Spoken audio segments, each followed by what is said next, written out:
Hi, this is Kevin from Excel Coaching. In today's session, we'll be talking about ESG and finance. In particular, we'll be discussing what used to be the view around ESG and why it has changed. So many discussions of ESG these days. For those who have heard the term but don't know what it is, ESG stands for environmental, social, and governance, the three foundations for sustainability. Almost every day, we have major companies, politicians, investors talking about ESG. While this term or trend has existed for decades, it has really become a mantra for most companies in the last few years.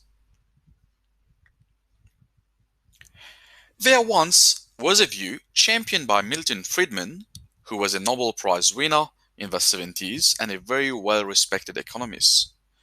The view was that the sole purpose of an organization was to make profit. In fact, society, which is a collective us, through the culture of capitalism, accepted that. In the capitalism world, it was all about competition, making a profit, growth, and wealth accumulation. As shareholders, this is what we have been constantly demanding. So, why this has changed? There's a view referred to as a legitimacy theory, which proposes that organizations may continue to exist only if the society in which they operate perceives those organizations to be operating according to a value system consistent with the society's own. That value is evolving.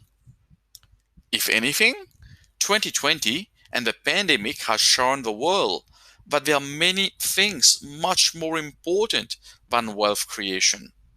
Being grateful for what we have, and that we actually need so much less than what we thought of. Shareholder activism is growing.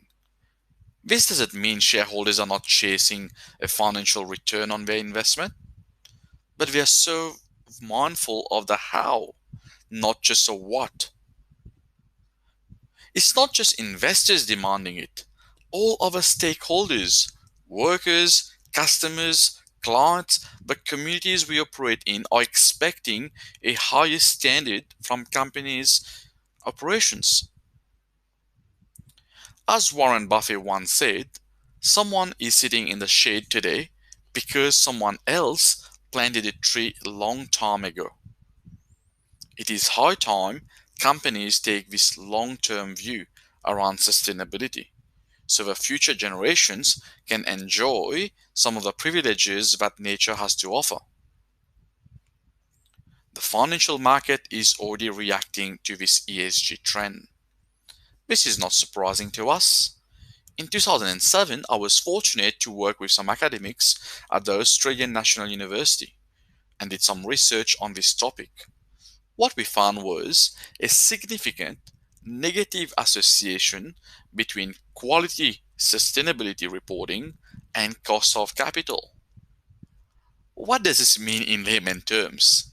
What this really means is a company which has got a good ESG reporting is more likely to be able to access cheap funding.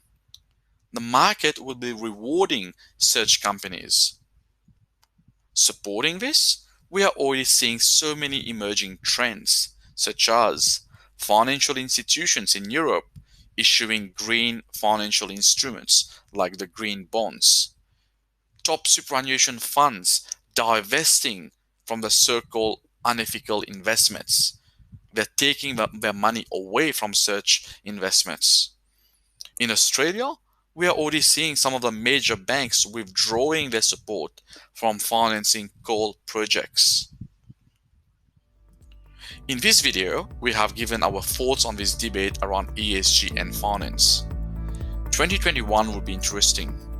With a recent presidency change in the US, companies are bracing for further regulation under the incoming Biden administration, considering this was a key election topic. this is a space to watch for. If you like our video, please subscribe to our YouTube channel and click the like button.